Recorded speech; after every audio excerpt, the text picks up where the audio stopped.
Most of us tend to look at insects as living beings causing harm, annoyance, and carrier of diseases.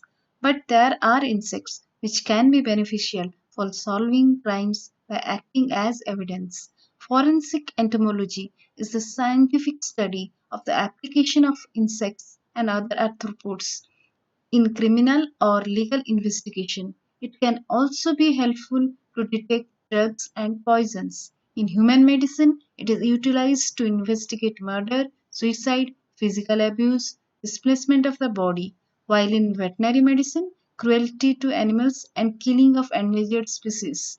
The basis of the subject is on the ecological concept that developmental time is temperature dependent at the microhabitat level, and a corpse will be invaded by a series of different species of insects groups over time.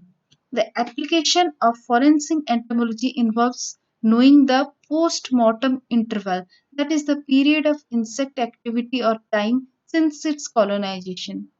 In the first few hours following death, pathological technique may be more reliable in establishing the time of death. But after passing of few days, the use of insect evidence seems to be the only reliable means for determining the time passed since the victim's death. A wide range of insect fauna can be utilized in ensuing investigation following a suspicious death, and for this purpose it is important to study the species and life cycle of the insects.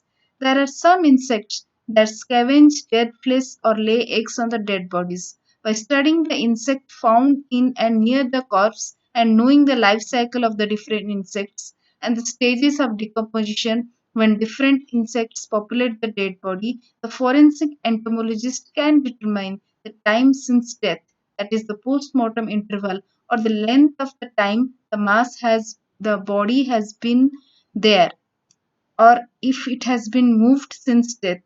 The first insects on the bodies are usually flies, like houseflies, blowflies, mostly of the family Californidae, and flesh flies.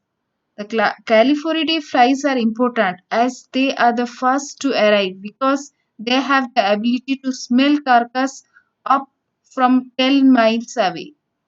And slowly, as the decay starts, different types of beetle arrive on the corpse.